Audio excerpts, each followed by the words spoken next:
नमस्ते दोस्तों, good morning. मैं रूबी नौटियाल अपने यूट्यूब चैनल हिंदी नोट्स पे आप सभी लोगों का स्वागत करती हूँ। दोस्तों, हिंदी भाषा और विकास के क्रम में हमने प्राचीन काल और मध्य काल को देख लिया है। प्राचीन काल में हमने देखा लौकिक और वैदिक संस्कृत वेदों का अध्ययन किया, वेदों के बारे में पढ़ा।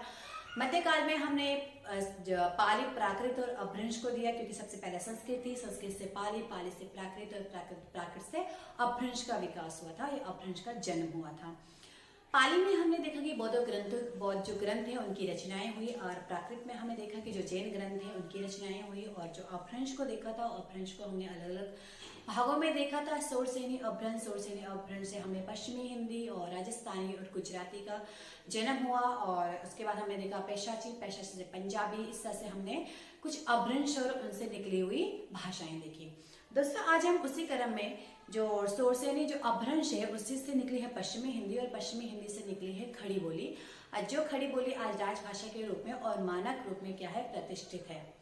तो उसी क्रम में हम देखते हैं कि जो अपभ्रंश है उनसे हमारे पास कुछ भाषाएं निकली और उनसे कुछ बोलियां निकली। तो जो आज हिंदी की उपभाषाएं हैं उनसे जो निकली बोलियां हैं उनके बारे में हम पढ़ेंगे। दोस्तों, ये परीक्षा में बहुत ज्यादा पूछे गए प्रश्न है कि बताइए कि इनमें से कौन सी बोली किस भाषा से निकली हुई है, या पश्चिमी हिंदी की इनमें से कौन सी बोली है। इस तरह से बहुत ज्यादा प्रश्न बन जाते हैं, कम से कम 4 या 5 नंबर के। कोई भी हिंदी का पेपर उठा के देख लीजिए, हर जगह ये पूछे जाते हैं।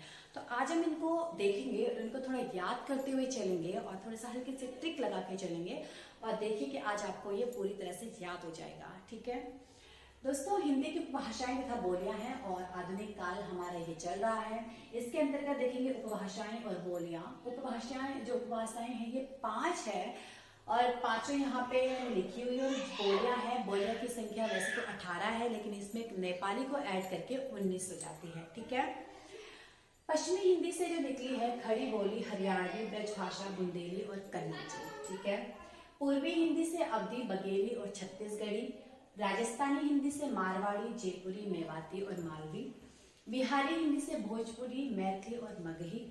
और पहाड़ी हिंदी से गढ़वाली, कुमाऊनी और नेपाली। ठीक है, इन पे थोड़ा सा आज ध्यान देंगे और इनको थोड़ा याद करने की कोशिश करेंगे।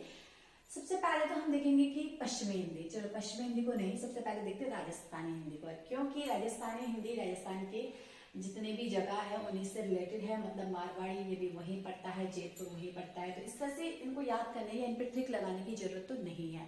ठीक है, ये तो वैसे भी याद हो जाएगा कि राजस्थानी हिंदी के अंतर्गत ये हमारी बोलियां आती है। उसके बाद देखते हैं पहाड़ी हिंदी। तो पहाड़ी हिंदी में आपको पता है पहाड़ के लोग गढ़वाल और कुमाऊनी है, क्योंकि गढ़वाल मंडल एक कुमाऊं मंडल है, और ये हमारे पहाड़ में है।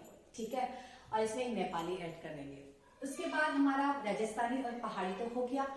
उसके बाद देखते हैं बिहारी हिंदी। तो बिहारी हिंदी पे थोड़ा सा ट्रिक लगा देते हैं। वैसा ट्रिक नहीं लगाना चाहिए, हम अगर समझते हुए चलते हैं तो हमें ट्रिक की जरूरत नहीं पड़ती है। हमारे दिमाग में मतलब वो बैठ जाता है अपने आप, अगर हम उसको ध्यान से समझते हुए चलते हैं। ठीक है, पर फिर भी आज कंपटीशन इतना ज़्यादा बढ़ चुका है कि हमें बहुत सारी चीज़ों को पढ़ना पड़ता है, और वो सारी चीज़ें जब हम पढ़ते हैं तो हमारे दिमाग में इतनी सारी चीज़ें याद नहीं रह पाती है, और फिर हमें कुछ जगहों पे ट्रिक लगाने की जरूरत भी पड़ जाती है, जैसे कि हम आज यहाँ पे लगाएंगे थोड़ा हल्की फुल्की ट्रिक। ठीक है, बिहारी भगवान है, और बिहारी में तो हमारे कान्हा जी, तो बिहारी भगवान है, और उनके लिए हम भोजन लेके जाते हैं। उसमें पूरी, थोड़ा सा मेथी की सब्जी, और उसमें थोड़ा दही, मतलब मगही वाला साउंड, दही वाला साउंड आ रहा है ना।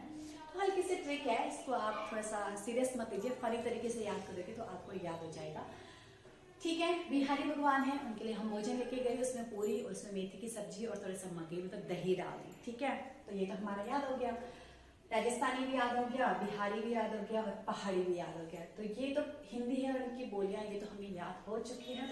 उसके बाद पूर्वी हिंदी। तो पूर्वी मतलब पूरी, ए बी और सी इसके अंतर्गत आती है। पूर्वी और पूरी, ए बी सी करके इसके अंतर्गत आती है। ठीक है, ऐसे अवधि, बी से बघेली, सी से छत्तीसगढ़ी। उसके बाद दोस्तों, अब जो सब यहाँ हमें याद हो गया तो यहाँ याद करने की वैसे भी जरूरत नहीं पड़ती है, लेकिन फिर भी पश्चिमी हिंदी के अंतर्गत ही हमारी खड़ी बोली आती है। हरियाणवी, ब्रजभाषा, बुंदेली और कन्नौजी, ये सब हमारे किस में आते हैं, पश्चिमी हिंदी में आते हैं। जो यहाँ नहीं है वो यहाँ आ जाएंगे। इसको याद भी कर लिया है। सच में अगर आपसे कभी कोई पूछेगा कि बताइए छत्तीसगढ़ी किसके अंतर्गत आती है, तो फटक से आपको याद आ जाएगी छत्तीसगढ़ी, सी ए बी सी तो पूर्वी हिंदी के अंतर्गत है। और जो इनमें से नहीं आएगा, जो यहाँ से नाम आ जाएगा वो आपके दिमाग में चला जाएगा कि जिन पे हमारी ट्रिक नहीं लगी थी वो किसके अंतर्गत है, पश्चिमी हिंदी के अंतर्गत है। ठीक है, थैंक यू सो मच। आपने मेरी वीडियो को देखने के लिए आपका बहुत बहुत धन्यवाद, और मेरी वीडियो को लाइक जरूर करें दोस्तों। ठीक है, थैंक यू।